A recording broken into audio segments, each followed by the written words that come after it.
Some people come home to their wife cooking. I come home to my wife looking like this.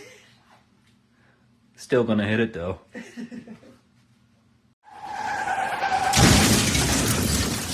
Bro, you might be gay. In today's episode, how much do you trust your son to catch a ball? Here we go. Oh, we got it. You got some balls. Yo, you fucking? Yeah. Okay, together. She paying. Excuse me? What do you mean? I just said I was coming over. Yeah, this ain't free. Want to play a game? Sure. First one to move does the dishes. In 3, 2, 1.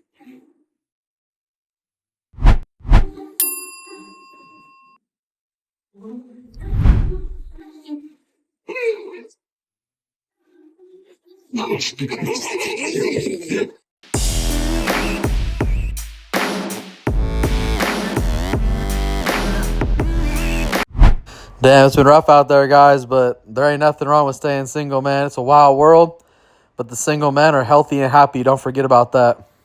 All right, y'all, this is how you get a Whopper for $1 at Burger King.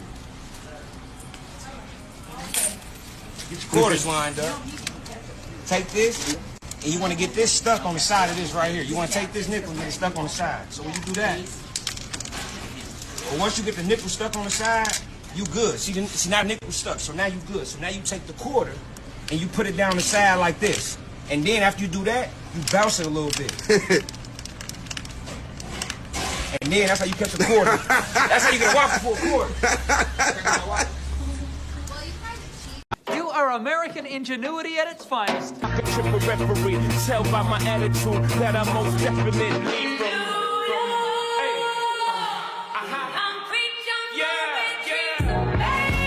Pull it straight down, okay? Over to here. Not yet, not yet, not yet. You gotta make this turn first. Pull it straight down. Wait. Go. Push.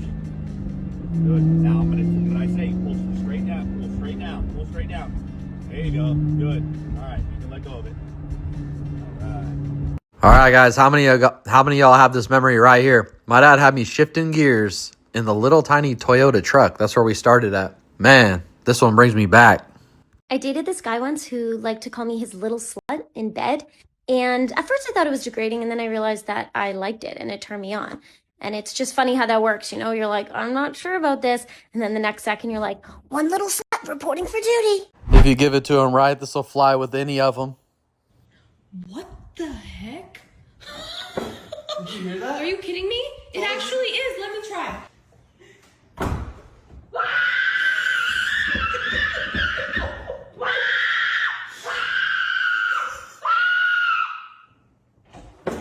Did you hear it? No. Damn, what a gullible breed.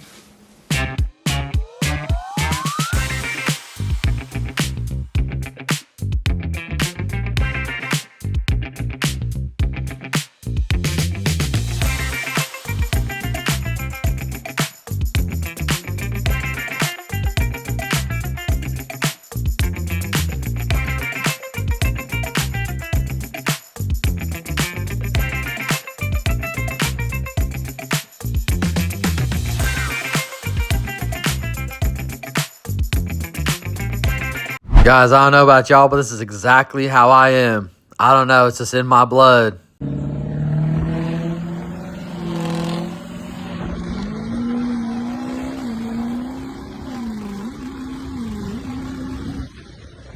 Now that brings back memories. Eu mandei você deitar aqui. Eu não mandei. Deita aqui, eu mandei. Não, deita, deita.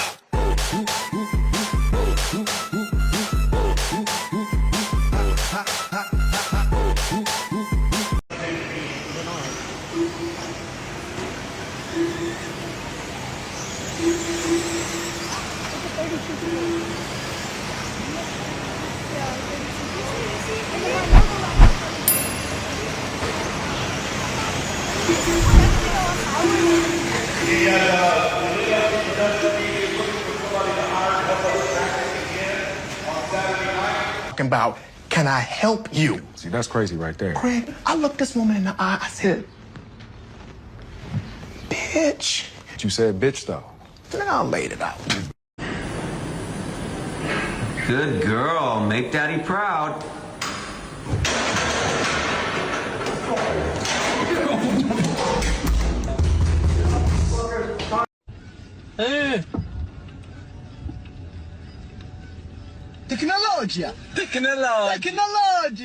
People that ain't supposed to be in your life hear you differently. They ain't supposed to hear you correctly. They ain't supposed to understand what you're saying. It's supposed to cause a misunderstanding and a disagreement because y'all are supposed to part ways. But the people who are meant to be in your life will hear you and they gonna hear you loud and clear. Gonna damn near be able to finish your sentence for you.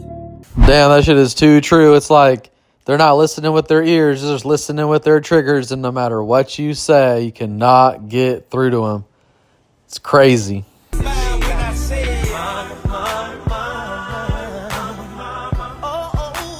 Damn, about to buy this chick a salad. You know you've grown and matured when you don't care about explaining yourself, clearing up no rumors, or telling your side of the story. I'm good. Y'all can believe what you want. All right, y'all, let's see what I got for you today. You know, life, man, it's one interesting bitch, isn't it? It's just one interesting bitch. I'll tell you what, guys, you know, one thing that I learned in life is to hold the reins loosely, you know? The more that I try to control a situation, it seems like the less control I have over it. You just got to go with the flow. Recently, I've been so busy. It's been insane. The taxes, the root canal. I had to move my entire business property because the landlord sold it. And, well, you know, I really wanted to get a house on acreage and redo the whole parking lot and do the whole thing. But, well, it seems like it might not have been in God's plan. And, well, I had to hold the reins loosely and see where it took me. And ultimately, I've found a piece of property. It's like about a half an acre, well shaded, trees everywhere. And it's only $850, but there's no house. And, well, I like to have the house because I don't like, you know, I can just walk right outside and go to work. And when I commute, I could stay there. So it's like having the house is way better. But trying to come up with $4,500 worth of people parking in your parking lot to make it rent free is quite, well, it's a little bit entailed. It's not exactly free. You got to collect, you got to advertise, you got to deal with things. But in this instance, I can just bring over 2 of my storage containers, $450 a pop, and I'm fucking in the green. And I don't have to manage anything. And, well, I have to commute for 40 minutes, but it's only like 2 or 3 days a week. I don't even go there every day. So, you know, in this instance, it isn't exactly what I want, I feel like, but it sort of feels like a campsite. It sort of feels like Boy Scout camp. It's quite nice over there. So I ended up joining the Kubota family like our boy Wolfgang out here and got myself a 3302 Kubota tractor to use over there. So I bought a tractor and, well, I reduced my expenses from, you know, $4,000 to $5,000 worth of expenses per month on rent just to get the house and the acreage, all the way down to $850, and I can just clear that with the 2 storage containers. And, well, it's a hell of a lot less management, and it's a hell of a lot of savings. It's like, you know, it's gonna save me like, I don't know, $40,000 or $50,000 a year. And sometimes that's what it's about. It's about making more money, but it's also about saving money. And, well, I don't have to do this forever, and I'm not super amped about it. I really like to have the house. It's just like where I'm at in my life. I have the beach apartment. I have the house in the country. It's just how I like to live. But ultimately, I'm not going to get exactly what I want. I can't control the situation. I've sort of run out of options, and, well, this isn't bad. And it could put me in a position where I can get the down payment to get a house. And even though I want to rent a house, God's going to give me exactly what I need. I got to hold the reins loosely. I got to have fun with this. I got to make this right. And that's exactly what I'm doing. I'm not thinking about it anymore. I'm not fighting it at all. It doesn't make perfect sense to what I want and what I think, but in the long run, in the bigger picture, in the instance of holding the reins loosely and not trying to control every situation, watching it unfold before your eyes in a way that's so effortless and so easy, if you just let it, I'm in the middle of that shit. All right, guys, always appreciate y'all tuning in. Something to think about. And as always, please like, share, and subscribe. We're going to see you on the next one.